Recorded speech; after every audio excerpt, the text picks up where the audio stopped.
I was sitting on my deck watching the sunrise over the Atlantic when I heard the rumble of heavy machinery coming down my private driveway, and that sound made my blood run cold because I knew exactly what was about to happen. My name is Connor Xenakis, and I own one of the last truly private beachfront properties in Montauk, New York. My grandfather bought this land back in 1967, long before the Seaside Meadows HOA even existed. When developers bought up the surrounding properties in the 80s and created their little coastal community, my family's 3 acres remained stubbornly independent, a thorn in their perfectly manicured side. I inherited the property 2 years ago when my grandfather passed, and I had been living here peacefully ever since, running my software consulting business from home and enjoying the solitude of my private beach. The HOA had been a nuisance from day one. Their president, a woman named Patricia Kensington, had made it her personal mission to either force me to join their association or make my life miserable enough that I would sell.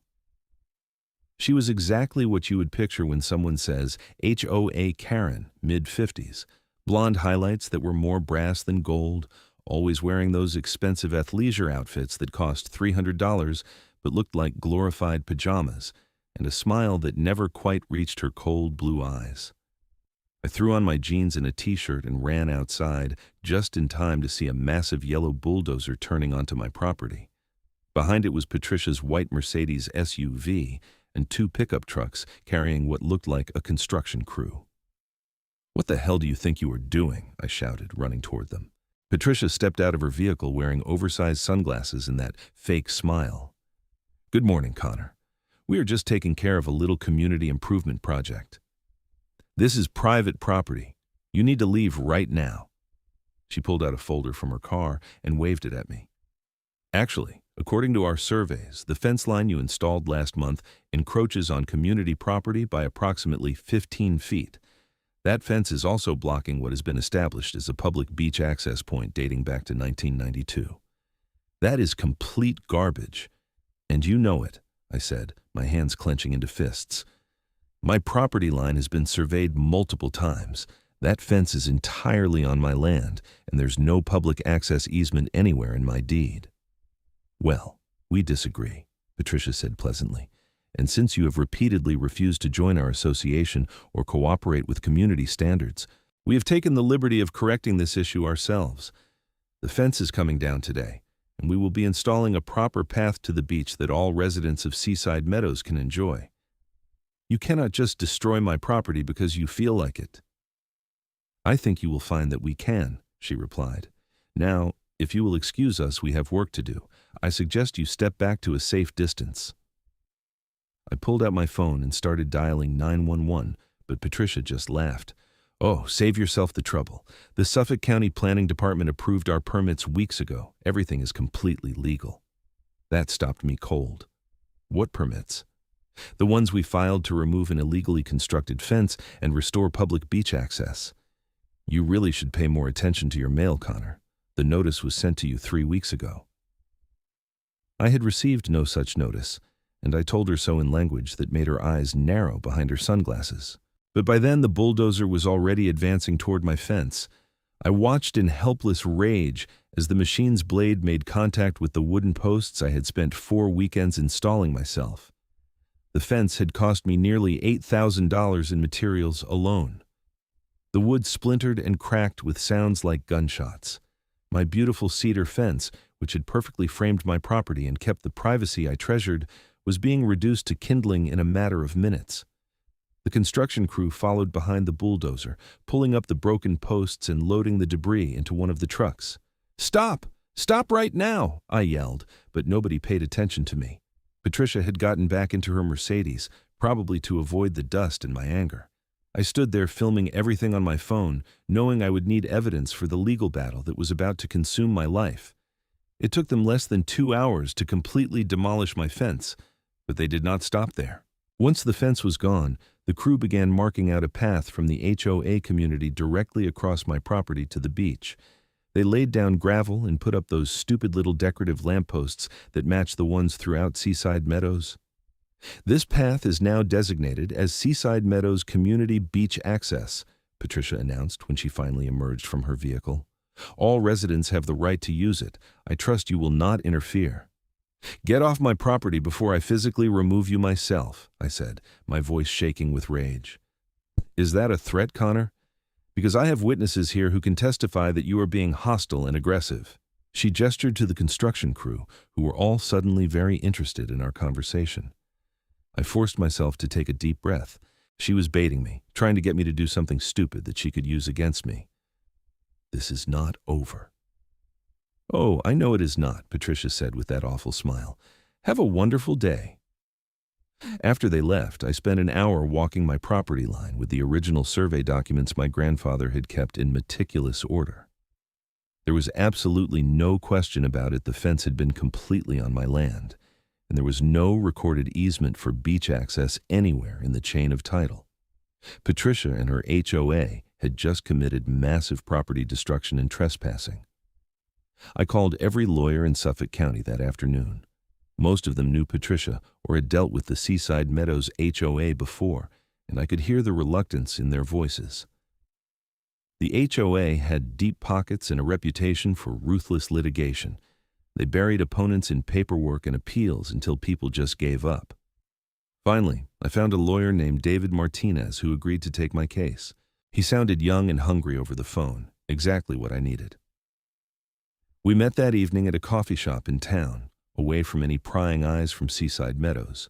This is pretty straightforward trespass and property destruction, David said after reviewing my documents and the video footage. The question is how they got permits approved. That is the concerning part. Can they actually do that? Just file for permits to destroy property that is not theirs? Not legally, no. But if they convinced the county planning department that there was a legitimate easement or boundary dispute, they might have gotten rubber-stamped approval from a clerk who did not look too closely. He tapped his pen against his notepad. I will file for an emergency restraining order tomorrow morning to prevent any further construction or trespassing. We will also file for damages and demand they restore your property. But Connor, I need to be honest with you, this is going to get expensive and ugly. I do not care. They just destroyed $8,000 of my property and opened up my private beach to strangers. What happens when someone gets hurt on my property? Am I liable? Potentially yes, which is another issue we need to address. We should post no trespassing signs immediately, even though they will probably get torn down. I spent that night lying awake, listening to the sound of people on my beach. Apparently word had spread quickly through Seaside Meadows about their new beach access, because I could hear families and couples walking past my house, their voices carrying on the night air. My private sanctuary was being invaded, and there was nothing I could immediately do about it. The next morning, I woke to find garbage scattered across my yard. Beer bottles, food wrappers, and even a dirty diaper had been left on my property by the new beach users. I took photos of everything and sent them to David. His response came quickly. Restraining order hearing is set for this afternoon. Judge Warner, meet me at the courthouse at 2. I spent the morning cleaning up other people's trash and putting up the most aggressive no trespassing signs I could legally post. Several HOA residents gave me dirty looks as they walked past on their path, but nobody said anything directly to me.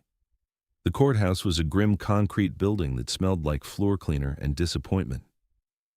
David met me outside, looking sharp in a navy suit that probably cost a month of my rent. Patricia was already there with her own lawyer, a silver-haired man in an expensive three-piece suit who looked like he ate people's dreams for breakfast. Judge Warner was a tired-looking woman in her 60s who clearly did not want to be dealing with HOA disputes on a Thursday afternoon. She listened to both sides present their arguments with an expression of profound weariness. "Your Honor," David began, "this is a clear-cut case of property destruction and trespassing. Mr. Xenakis has documentation proving that his fence was entirely on his surveyed property, and there is no recorded easement for beach access. The HOA took it upon themselves to destroy his property without proper notice or legal justification." Patricia's lawyer, who introduced himself as Charles Blackwell, stood up with a condescending smile. "Your Honor, this is simply a boundary dispute between neighbors. The Seaside Meadows HOA has documentation dating back to 1992 establishing a traditional beach access point across this land. When Mr. Xenakis erected his fence, he illegally blocked this access. We followed all proper procedures, obtained the necessary permits, and corrected the violation. If anything, Mr. Xenakis should be paying to restore the community's access rights. I would like to see this documentation from 1992, Judge Warner said. Blackwell handed over a folder. I watched the judge flip through it, her frown deepening. After several minutes, she looked up. Mr. Blackwell, this appears to be meeting notes from HOA planning sessions discussing potential beach access points. This is not an easement. This is not a legal document establishing any right-of-way across Mr. Xenakis' property. Your Honor, it establishes a pattern of community use. It establishes nothing except wishful thinking, the judge interrupted. Mr. Martinez, I am granting your emergency restraining order. The HOA is forbidden from any further construction or activity on Mr. Xenakis' property pending a full hearing on the property destruction claim. All HOA residents are prohibited from using the path that was installed. Mr. Xenakis, you may remove that path and restore your fence. Patricia's face went red. She whispered furiously to her lawyer, who maintained his composure, but I could see the irritation in his eyes. Your Honor, Blackwell said smoothly, I would like to request that the community at least maintain access pending the full hearing. To suddenly revoke beach access that residents have been enjoying for less than 48 hours, the judge said dryly, they will survive. The restraining order is granted. Full hearing is scheduled for 6 weeks from today. We are adjourned. I felt a surge of vindication as we left the courtroom.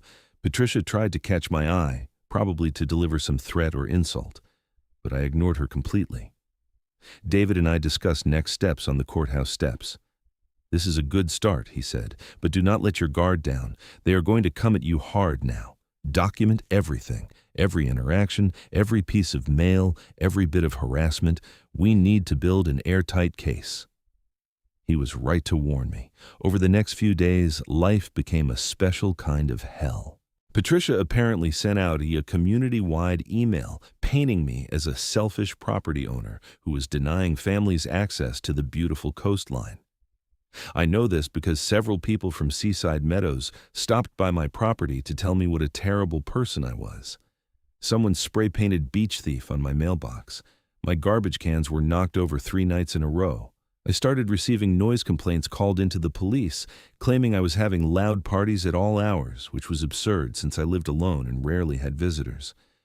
The police quickly figured out the complaints were bogus, but it was still a hassle dealing with officers showing up at my door. One cop, a grizzled veteran named Officer Ramirez, pulled me aside after the 3rd false complaint. Look, I do not know what is going on between you and that HOA, he said, but I know Patricia Kensington, and I know she has a vindictive streak. Keep documenting everything, and if it escalates to actual property damage or threats, we will take action. Someone already spray-painted my mailbox. File a report. Get cameras installed if you have not already. Cover your bases. I took his advice and spent $2,000 on a comprehensive security system with cameras covering every angle of my property. It was worth it because 3 days later, the cameras caught 2 teenage boys trying to toilet paper my house at midnight. The footage clearly showed them arriving in a car registered to Patricia's neighbor, and when I sent the evidence to the police, it all traced back to Patricia putting kids up to harassing me.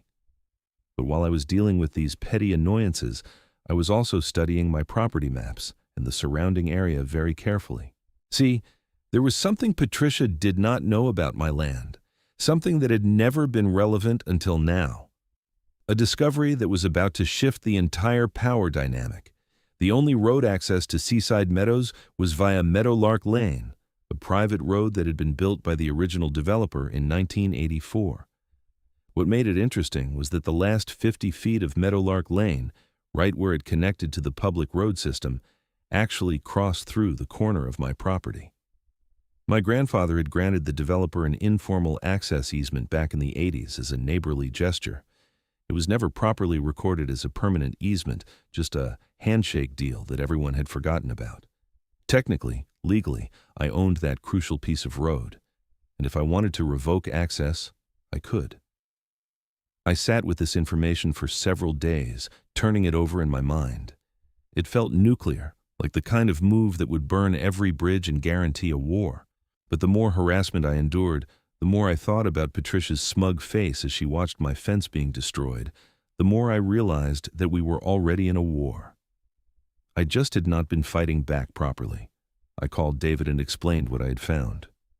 There was a long silence on the other end of the phone. "Are you absolutely certain about this?" he asked finally. "I have the surveys and title documents.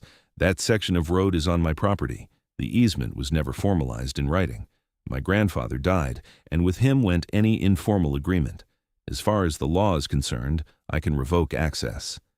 "Connor, if you do this, it will get incredibly messy. The HOA will sue immediately.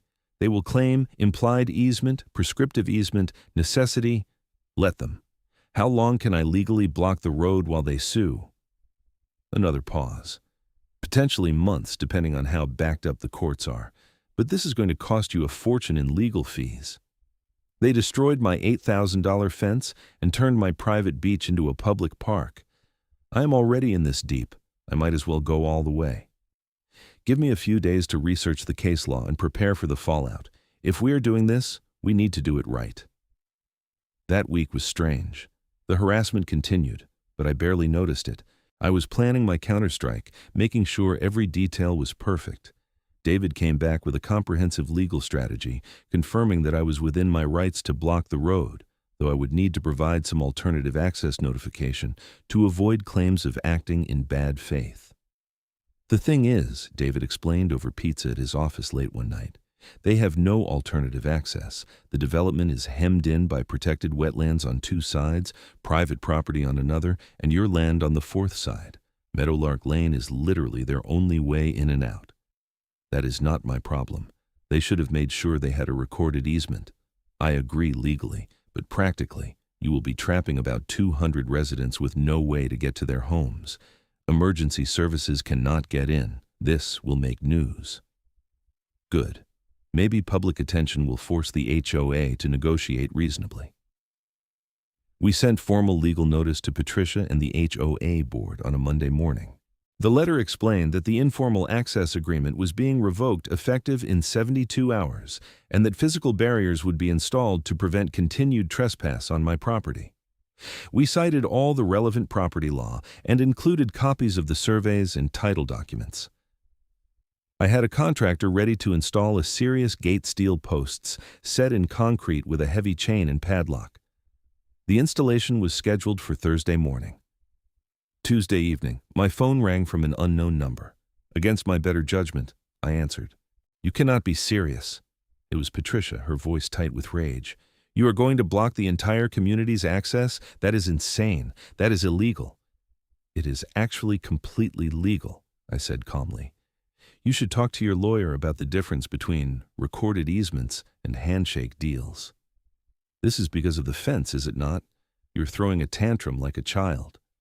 You destroyed my property and opened my private beach to the public. You have had your residents harass me, vandalize my mailbox, and file false police reports, and you thought there would be no consequences? We will sue you into the ground," Patricia hissed. "We have hundreds of thousands in our legal fund. We will bury you." "Feel free to try. Maybe you should have thought about this before you decided to bulldoze my fence." I hung up. Wednesday was chaos. Apparently word had spread through Seaside Meadows about what was coming. I had dozens of angry residents banging on my door, demanding that I be reasonable, that I think of the families and children, that I not punish everyone for the HOA's actions. I called the police for help with trespassing, and Officer Ramirez showed up with backup. "You are really doing this?" he asked me privately while his partner dispersed the crowd. "They really bulldozed my fence and opened my private beach. Yes, I'm really doing this." He shook his head. "It is going to get worse before it gets better." I know. Thursday morning arrived with a news van parked on the public road. Somehow the media had gotten wind of the story. A perky reporter tried to ambush me for an interview, but I declined and called my contractor. By noon, the steel posts were in place and the chain was locked. Meadowlark Lane was officially closed. The media had a field day. "Bitter neighbor traps entire community," read one headline. "HOA dispute leaves hundreds without road access," said another. I ignored all interview requests and stayed inside, watching through my security cameras as the situation unfolded. Patricia tried to drive through the barrier around 2 in the afternoon. When she found it locked, she got out of her Mercedes and started screaming at the gate, demanding I come out and talk to her. I called the police for trespassing since she was now on my property. Officer Ramirez responded again, looking exhausted. "Madam, you need to leave Mr. Xenakis' property," I heard him say through the camera audio. "He cannot do this. This is an emergency. People need to get to their homes." "That is a civil matter, madam. Take it up with your lawyers. But right now, you are trespassing, and if you do not leave, I will have to arrest you." Patricia left, but not before kicking my gate hard enough that I heard the clang through the camera feed. By evening, the story had made regional news. The coverage was mixed. Some outlets painted me as a vindictive neighbor abusing a technicality. Others dug deeper into the background and reported on the HOA destroying my fence and the ongoing harassment. I got interviewed requests from 3 different podcasts and a cable news show. David called me that night. The HOA filed for an emergency injunction. Hearing is tomorrow morning at 9. Judge Warner again. That was fast. They are panicking. Without that road, their property values are cratering. Nobody can get in or out except on foot across rough terrain. It is a genuine crisis. A crisis they created. I am not disagreeing. Just be prepared for the judge to be under a lot of pressure to restore access temporarily. The courthouse was mobbed the next morning. At least 50 Seaside Meadows residents showed up, many holding signs demanding their road back. News cameras were everywhere. I kept my head down and followed David inside. Judge Warner looked like she had aged a decade since our last hearing. "This is unprecedented," she said after calling the hearing to order. "Mr. Martinez, Mr. Blackwell, approach." The 2 lawyers went to the bench for a hushed conversation. I could not hear what was being said, but I could see David gesturing firmly, while Blackwell looked increasingly agitated. After 10 minutes, they returned to their seats. "Here is how this is going to work," Judge Warner announced. "I am not making a ruling on the easement issue today that requires a full evidentiary hearing. However, I am also not going to leave 200 residents trapped without road access for months while we litigate. Mr. Xenakis, you will restore temporary access to Meadowlark Lane, pending the full hearing." My heart sank, but David stood immediately. "Your Honor, with respect, my client is under no legal obligation to provide access across his private property. The HOA's failure to secure a recorded easement is not his emergency. Counselor, I understand your position, but I have to balance the equities here. We have families with children, elderly residents, people who need emergency services access." "And whose fault is that, Your Honor?" David shot back. "The HOA destroyed Mr. Xenakis' fence, opened his private beach to trespassing, and has conducted a harassment campaign against him for weeks. Now they want the court to force him to grant them access across his land after they have shown complete disrespect for his property rights? That is rewarding bad behavior." Judge Warner rubbed her temples. "What if we made it conditional? Mr. Xenakis restores temporary access, but the HOA must immediately cease all activity on his beachfront property, remove the path they installed, and desist from any further harassment. And they must post a bond to cover his damages from the fence destruction." David looked at me. I thought about it. The bond would guarantee I got my fence money back, and getting the path removed was critical. But giving them the road access felt like surrender. "How much is the bond?" I asked.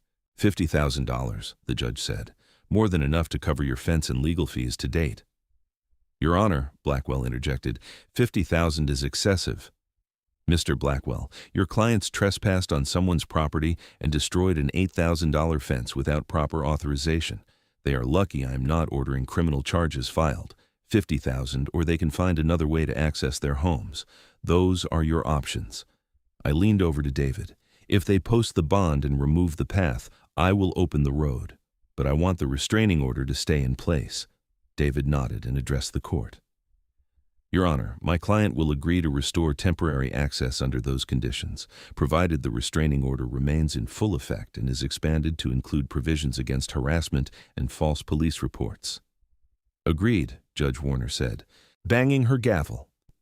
The HOA has 48 hours to post the bond and remove the beach path. Once that is complete, Mr. Xenakis will unlock the road access. Both parties are ordered to stay away from each other pending the full hearing, which is scheduled for 5 weeks from today. No harassment, no retaliation, no contact. Are we clear? Everyone nodded, though Patricia looked like she was chewing glass. The next 2 days were tense. I kept the gate locked, and the media circus continued. Several residents tried to hike around my property through the wetlands and got stuck in mud, requiring rescue by local fire departments. That made the news too, which only increased pressure on the HOA to comply with the judge's order. True to the deadline, a bonding company representative showed up 47 hours later with proof that the $50,000 had been posted. Simultaneously, a different contractor crew arrived and began removing the beach path from my property. I watched through my cameras as they pulled up the gravel and lampposts, slowly restoring my land to its original state. When the last lamppost was removed and loaded into their truck, I called David. They held up their end. Then you have to hold up yours. Unlock the gate. I walked down to the steel barrier with bolt cutters, news cameras filming from the public road. The chain fell away with a sharp crack, and Meadowlark Lane was open again. Within minutes, cars were streaming through. Some drivers gave me dirty looks. A few flipped me off. I did not care. I had made my point. The next few weeks were quiet, at least by comparison. The restraining order held. Nobody from the HOA contacted me, and the harassment stopped. My security cameras stayed active, constantly recording, but there were no more incidents. I used some of the bond money to hire a crew to rebuild my fence, this time even taller and more substantial than before. David spent those weeks preparing for the main hearing. He deposed Patricia and several HOA board members, got access to their internal emails and meeting notes, and built a comprehensive case showing their bad faith actions. What he found was damning. They have been planning this for over a year, David told me during one of our prep sessions. There are emails discussing how to force you out, how to justify tearing down your fence, even discussions about using code enforcement harassment. Patricia specifically wrote in one email that they needed to make that stubborn old man's grandson regret inheriting that property. This is gold for our case. The full hearing finally arrived on a cold morning in late November. The courthouse was packed again, but this time the mood was different. The media coverage had shifted as more details emerged about the HOA's actions. Public opinion was turning in my favor, or at least becoming more nuanced. Judge Warner entered, and we all rose. "We are here for the matter of Xenakis versus Seaside Meadows HOA," she announced. "This hearing will determine liability for property destruction, address the ongoing access easement dispute, and resolve all remaining issues between the parties. Mr. Martinez, you may present your case." David was brilliant. He walked the judge through everything: the original property surveys proving my fence was on my land, the lack of any recorded beach access easement, the HOA's internal emails showing premeditation and malice, the harassment campaign, and the illegal destruction of my property. He had witnesses, documents, photos, and my security footage. It took 4 hours to present everything.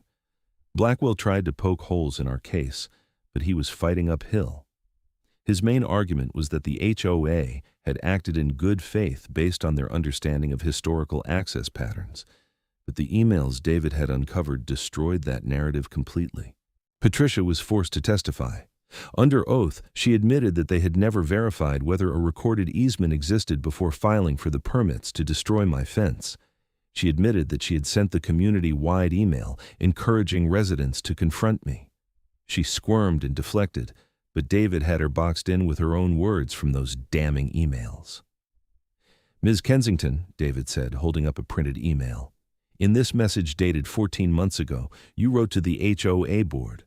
We need to establish beach access across the Xenakis property by any means necessary. If he won't cooperate, we'll force the issue legally or otherwise." "What did you mean by otherwise?" Patricia's lawyer objected, but Judge Warner overruled. "Answer the question, Ms. Kensington."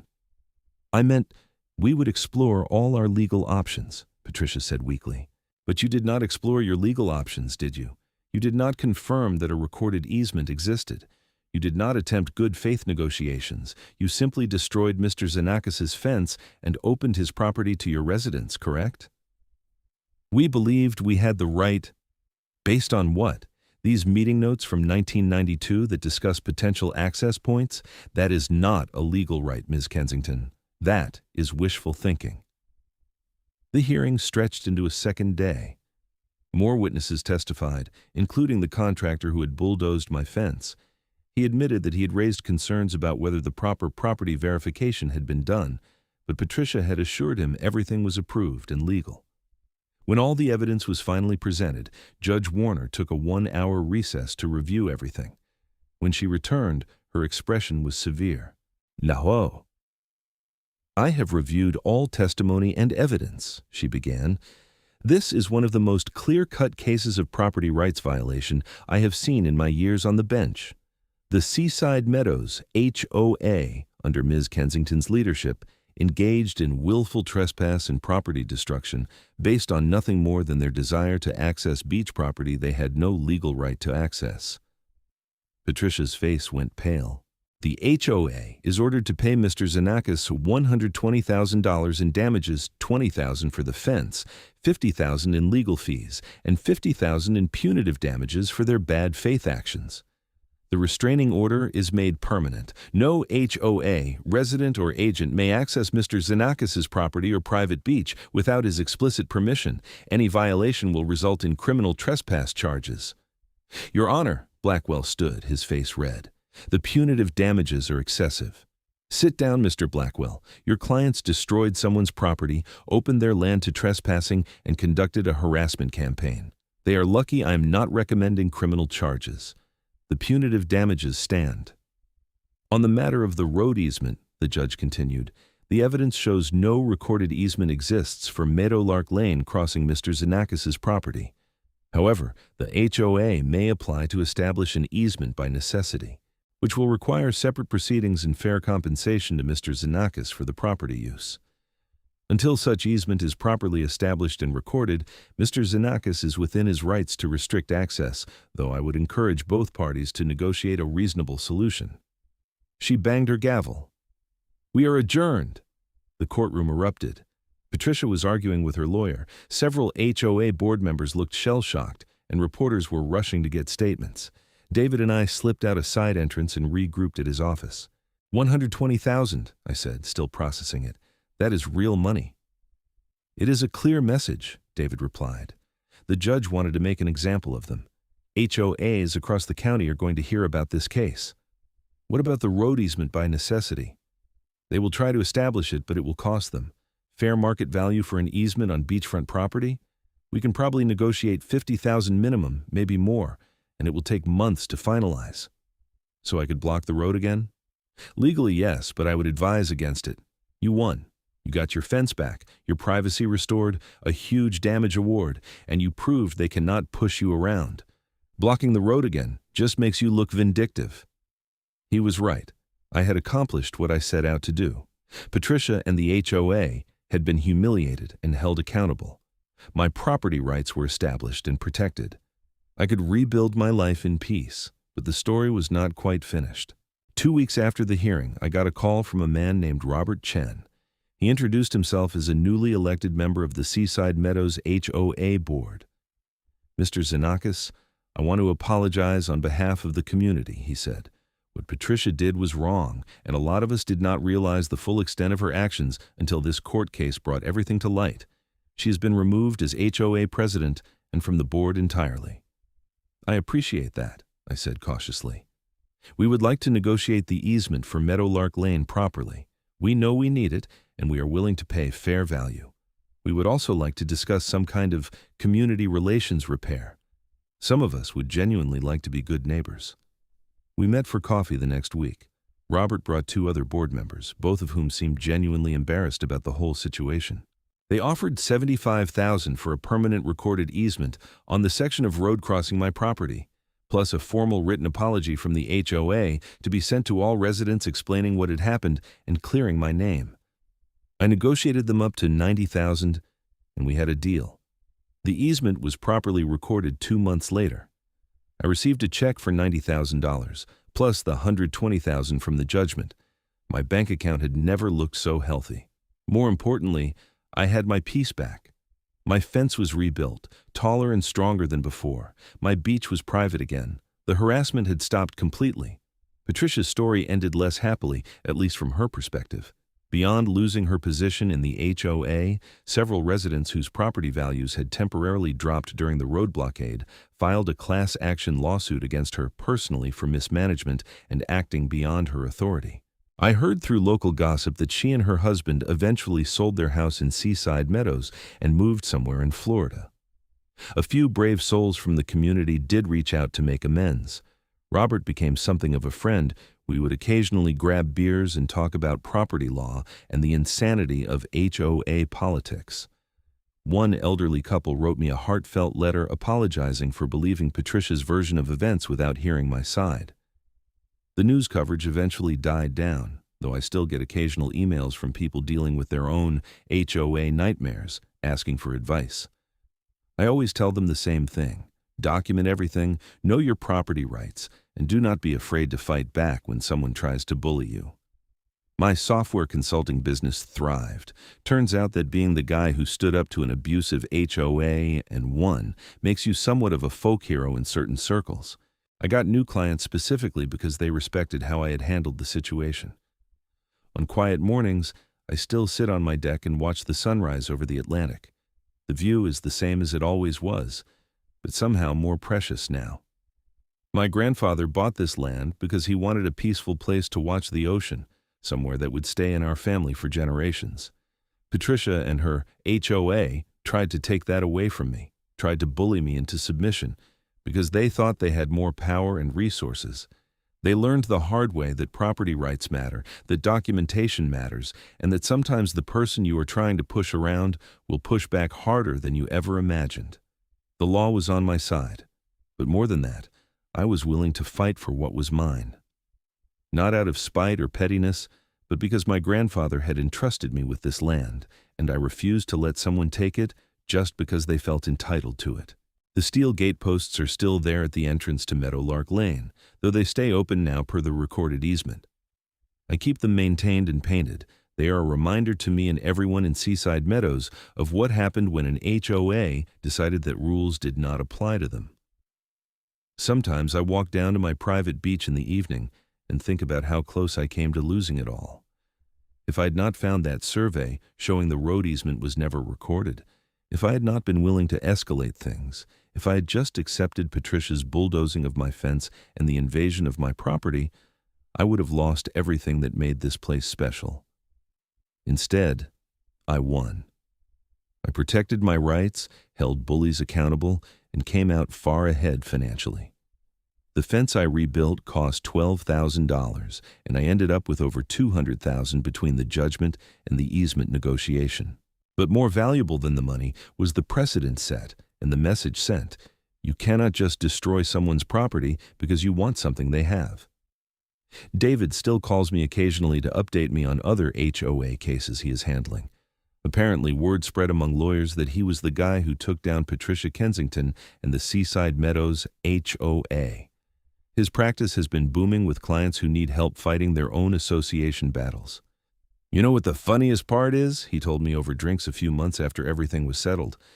3 other HOAs have contacted me, not as adversaries, but to consult on making sure their easements and property rights are properly documented. Your case scared them straight. They are actually following the law now because they saw what happened when Patricia did not. That made me smile. If my fight with the HOA resulted in other associations acting more responsibly and respecting property rights, then the whole nightmare had been worth it. Life at the beach house is peaceful now. I expanded my deck and added an outdoor kitchen.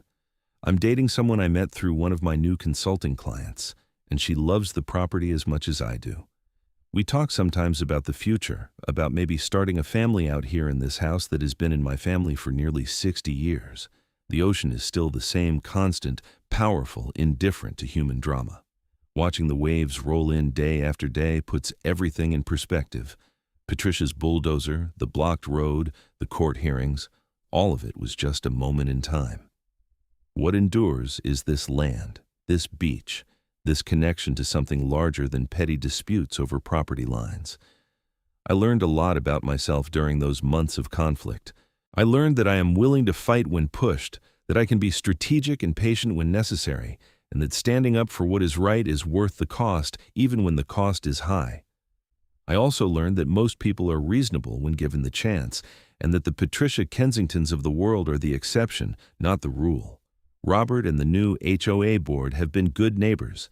They keep Meadowlark Lane maintained, they enforce rules against littering and noise violations, and they respect the boundaries of my property absolutely. We have an understanding now, a mutual respect born from conflict and resolution. Sometimes on summer weekends, I hear families in Seaside Meadows having barbecues and kids playing in their yards. The sounds drift over to my property on the ocean breeze. They are living their lives in their community, and I am living mine on my private land. We coexist peacefully now, the way it always should have been. My security cameras are still active, still recording, but these days they mostly capture seagulls and the occasional deer wandering through. The footage is boring, which is exactly how I like it.